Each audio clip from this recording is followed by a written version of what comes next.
Alrighty, my name's Charlie Masheck. I'm with Hoosier Trapper Supply. I'd like to welcome you to our inaugural show, Hoosier Trapper Outdoors. In fact, I'm here in the Hoosier Trapper showroom. Anyways, this idea is not 100% new, but we're going to have these webisodes, and our first one being today, August 10th.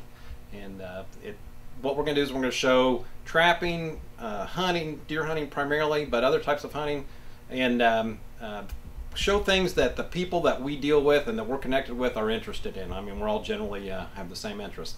We'll show some trappers conventions. A lot of you are aware that we're taxidermists as well. We'll show some taxidermy footage and just some general interest that pertains to all of us. Our first show, in fact, is a show that myself, my son Jake, and my son-in-law Justin Jett took. We went to Arkansas on a trapping trip. And we're going to give a day-by-day diary of that trip. You know, what getting there, setting traps, what we're catching, what we're not catching. Just kind of show the whole scenario, real life, pretty much as it happened. We've also, on our staff, we have Josh Stoner and Matt Wing, and they've provided some excellent deer hunting footage for us. They're very serious deer hunters, and I think you'll like that, bow hunting footage. And then another staff member, Brian Calvert, he's given us some excellent deer hunting footage as well, so I think you'll enjoy that too. We're excited to bring this to you. We've had a lot of fun putting it together, and I think you'll enjoy it. We want to hear your feedback. We want to hear whether or not you know, we're doing the right thing, comments, criticisms, whatever. We definitely want to hear that. If you want to know when the shows are, they'll be roughly every 2 weeks. We will have them posted on our YouTube page, but if you want to be notified of it, go to our website, HoosierTrapperSupply.com, register on the site, and then you will automatically receive our newsletter, which will tell you and give you a heads up of when our new shows will be available. And that also will allow you to receive the information in terms of sales and promos that we have through our site and through our store here. Also, you could go to our site, just click on the YouTube icon, and that'll take you directly to our YouTube page, which the shows will be streamed through that. And then also you can check us out on Facebook. So anyways, I hope you enjoy the show. Give us the feedback, and we'll see you down the road. Well, it's the middle of December, and we're kind of over our peak busy time of year around here, but we're still getting slammed at work. So we're actually out here dyeing traps, getting ready to head to Arkansas right after Christmas. We've got traps that used this season that need to be redone before we go, and so we're just kind of running out here between phone calls, customers, and whatever else needs to be done, and getting these done. Got Justin here's got I think our second load going now, and we're running through the dye and get them all waxed up here in a little bit. But 'tis the season to be trapping. That's right.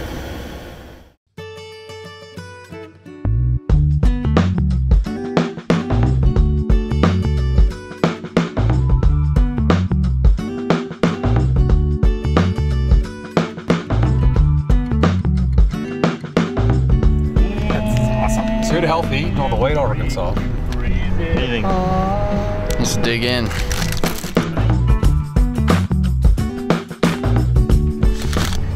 What do you say, Charlie? We got a room? Yeah.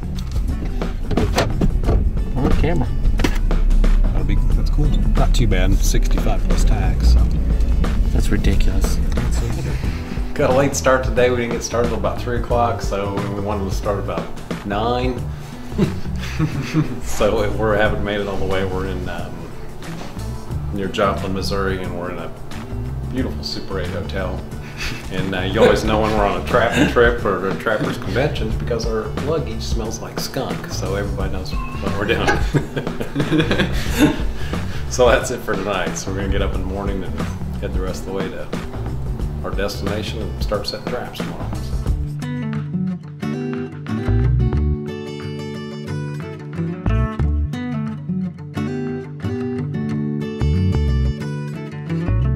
We're in the middle of nowhere waiting on Charlie. There's like 2 cars here.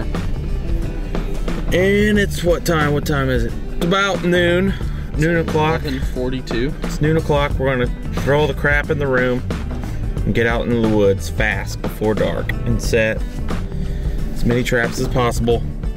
and see if we can catch some bobcats. Shoot 'em. But we got good music. Coming down from Tennessee, riding on the line. Turn the bell, turn the bell. All right, this is kind of a set we actually stumbled on the first year we were here. The main road's right there. It's just got this little pull off. It's a little risky in terms of theft and people seeing our catch, but it's such a natural hot spot that we can't resist setting it. We've got 2 sets right along here. We've got one that Justin just put in right here. You can tell we kind of got it blocked in a little bit for cats. Blended real nice. Blended, making them step where they need to step. And then we've got Jake putting one right here. He's gluing it up right now. He's a little bit bigger dirt pattern. It's got lots of eye appeal to it. So we'll see what happens. This is this will be the 3rd time we've set this location, and the past 2 years it's been an excellent spot. So hopefully it continues that. This main road, I think all these critters are just traveling up this main highway up here, or the main road, not a highway, but the main road up here, and they veer down in here. We've got these trees right here that the cats can hunt birds in or whatever, and we'll see what happens. But so far we've caught cats, coyotes, and gray foxes here over the past couple years. So see what happens in the morning. What do you think, Jake? Rock and roll? Let's catch them. You know, a lot of people get really concerned about their dirt hole sets and how far back the trap is, and I get phone calls all the time, not exactly how far back is it supposed to be, and it's like every dirt hole I make is different. There's probably, you know, rarely 2 that are alike, and it always comes down to how things get dug up and terrain you're in or whatever. Roots and all kinds of stuff can affect your set. So I think people get really hung up about all that, and the main thing is get these sets in, get your trap bedded right, and use some good bait and lure, and you're good to go. And like I said, of course we're making bobcat sets here, so we're kind of fencing them in a little bit, but people get awful wrapped up on these dirt hole sets and how they should be. So we got one here. Go back up this drive to the brush on the right. Jake's back in there off a trail that someone had already cut. We're guessing some deer hunters cut it. Had to put a drag in. Double stake and still pulled it all out.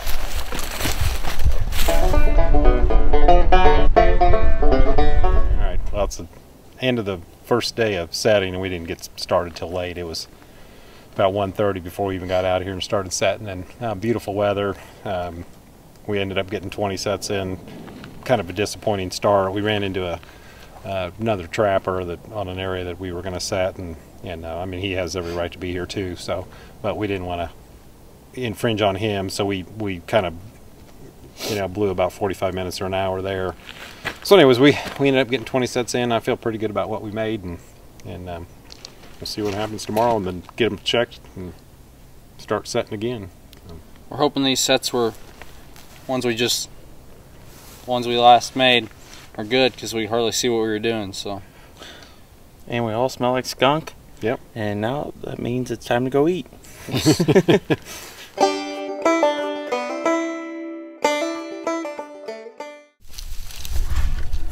Here we go.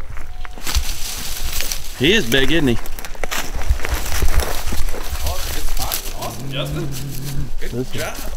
Good? Yeah. Sure enough. We're gonna have to shoot this one.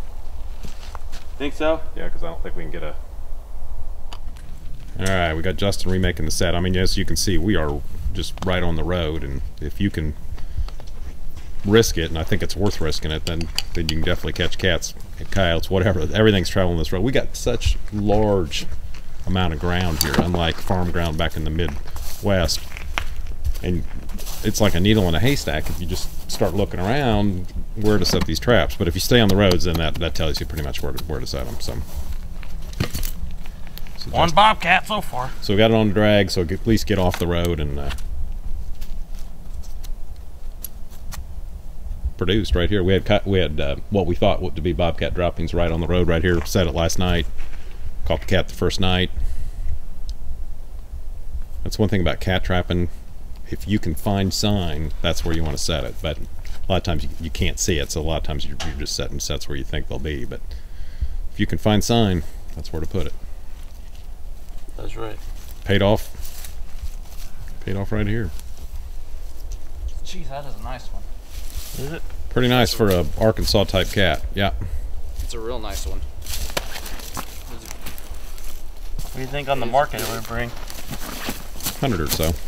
Really? Last year it would have. It's big. It's a nice cat. It's about like the size you had that first year. Yeah. Proud as can be, I'm gonna mount it. Justin's gonna do some taxidermy on this one, so pretty cool. That is nice. Congratulations, Justin. Awesome. Great way to start a day. 20 sets. That's pretty good. Catch a cat. See if I can get Jake and Justin both setting traps on it, using drags. Not a real high traffic area, but definitely an area where people are coming through. We had rain here evidently 3 or 4 days ago, and everything's washed out. No fresh tracks or anything. But past history, this fire trail's been pretty good. We've caught coyotes, and we did catch a bobcat on this road last year. So past history tells us it's definitely a good spot to set. And you know, even though we don't see any visible sign, it's good location. And I think that's something to bear in mind. Once you find locations from year to year, generally if you catch one year and then you go there the following year, it's a safe bet it's going to be a good spot. Alrighty, this is the day 2 of setting traps, day 1 checking traps. We had 20 sets out last night and we caught 1 bobcat. One thing nice about where we're at, there's very, very few possums, very, very few raccoons, so we don't have a lot of incidental stuff to deal with. So when we catch something, it's generally just going to be a fox, coyote, or a bobcat, so we don't have all that stuff to remake sets with. And then we spent the rest of the day setting more traps, and we set an even 3 dozen more, so we're up to 56 sets now. We've got Jake and I just put 2 right in behind us here on this fire trail, and that's basically it. Warmed up as the day went on. We got up in the mid-60s, and we had to get down to t-shirts, so it's a lot nicer weather trap here than Indiana, where it's usually real cold. So amen to that. Now it's time to go eat. All right, working on this mallard mount here. It's kind of being a little bit stubborn. Hope you enjoyed episode 1, part A. We've got episode B coming up. Matt Wing and Josh Stoner on a bow hunt for deer.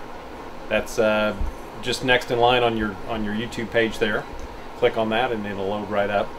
If by chance you're watching this from a random search, you can always go back to our Hoosier Trapper Supply homepage, click on the YouTube icon, and that will take you directly to our page, and then you can watch all of our shows. So anyways, I hope you enjoy the show, and it was a lot of fun bringing it to you.